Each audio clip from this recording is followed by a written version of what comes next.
Hi and welcome back to another Amazon selling video. This is sadly my last video on the beach, but I am leaving one Magnolia to go to another Magnolia. I'm headed to Waco, Texas to Magnolia Markets. Any fixer-upper fans out there?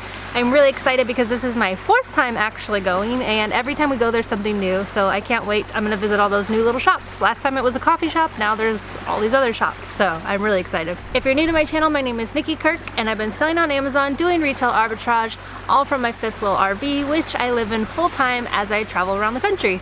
Today I'm answering a question from Christina B on YouTube, who asked, how did you decide to start taking a profit out of your Amazon business?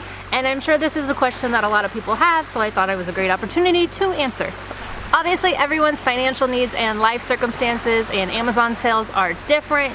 So for me, I had debt, I had bills to pay, but I was not supporting a family or had anyone else. It was just I needed to make a salary for myself to be able to travel around the country and pay my bills, right? So in Los Angeles, I went from a $1,300 a month apartment and no car payment to now an RV payment and a truck payment. But I do have a roommate now where I didn't before, so that does help. But of course, there's a lot of extra costs that go into RVing. So we're talking campground stays, which are not cheap, and gas, or diesel, because we have a diesel, so $700 in diesel every month. And of course we're eating, and I didn't necessarily plan to travel on the cheap. I mean, I wasn't trying to splurge and spend a lot of money, but I was kind of excited and just wanted to live my life without really having to budget a whole lot. So I was doing this Amazon thing part-time, and actually I still do it part-time. I've never changed. Obviously during Q4, when it's more exciting and sales are happening and the big profit is coming, I source a little more then because I want to keep making that money, and that's just the time of year. But other than that, I've always done it part-time. I source once a week, I pack up once a week, and then that's it. I've got the rest of the week to travel or sit around or do whatever I wanted to do. So when I started, I paid $300 for a training. I had like $200 with poly bags and stuff, so all the supplies, and then I had $500 set aside for my opening inventory. I was fresh off that Dave Ramsey mindset, so the thought of using a credit card actually didn't even occur to me until a little bit later. After I had spent that initial $500, I then was realizing that Amazon takes a while to pay you back your money, right? So in the second month, I took out another $750 from my savings. This is all money from my savings because I had saved up 6 months of savings to be able to travel and figure out what I wanted to do. I forgot to mention that I was unemployed when I started selling on Amazon. So now we're in my second month and I'm spending $750 more from my savings into more inventory because I really wanted to get this thing going.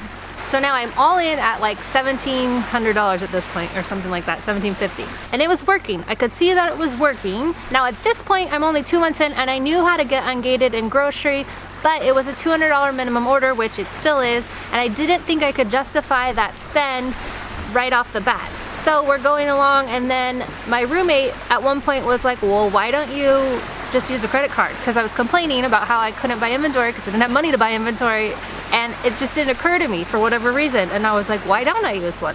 So then I started using a credit card to buy my inventory, and I went through the ungating for grocery, got ungating, and just the whole profitable items started to open up. So here's my first 4 payouts when I started, just to give you a glimpse of what we're talking about here.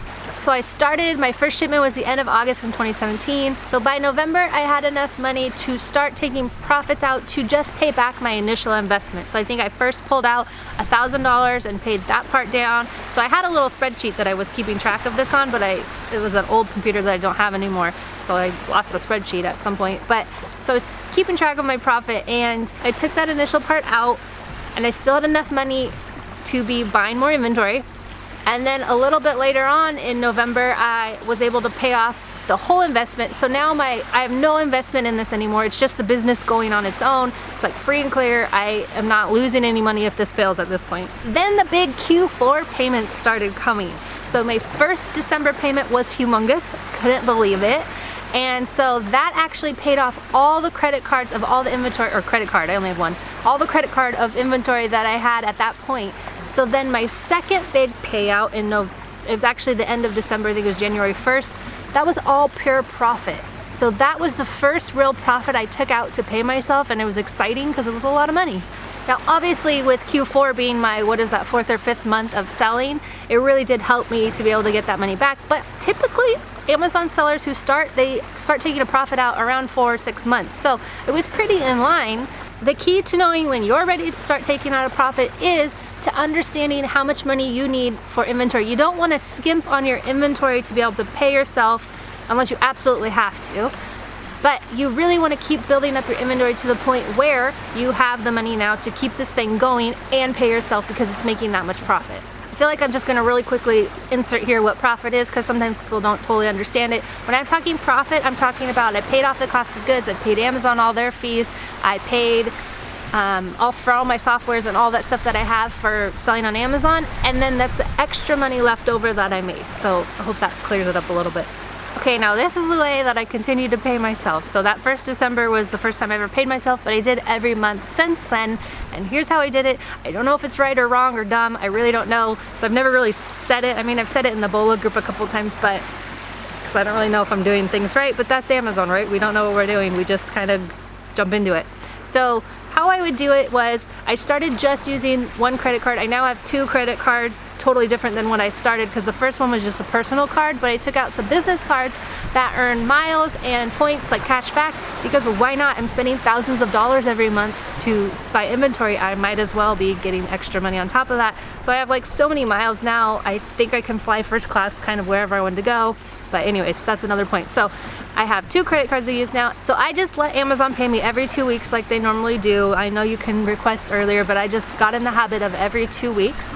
So every 2 weeks, Amazon will pay you out. And the first one of the month, I use that to pay off all the costs of goods, everything on my credit card. So my software, all the different applications I use, that's all on the same credit cards, my business credit cards. So I would pay that off the first payment of the month, and the second payment every month was my profits. Obviously, if there's stuff left over on the credit cards, I would pay that off, but that's how I did it. So I don't know if it's good or not. I mean, I still do it that way. It's just easier.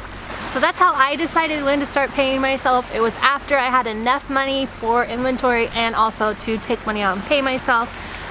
It can be a little tempting to pay yourself, especially if you have bills to pay. So I know you got to do what's best for you and your business, but that's just how I did it. And it allowed me to work part-time and travel the country, 45 or 46 states. I can't get it right anymore, but a lot of states. We've been back and forth across the country. Like I said, this is my 4th or 5th time back to Texas. We went to New England and that was a lot of fun. So yeah, RV life can be cheap. I feel like I've gotten better at it now, but in the beginning, you know, campgrounds were like $30 a night on the cheap end. Probably 35 is more accurate. So it is expensive. So that's all I got for you guys today. I hope this video was helpful, and next time I see you, I won't be in Waco just yet, but in 2 weeks I will be. Thank you guys so much for watching and have a great week.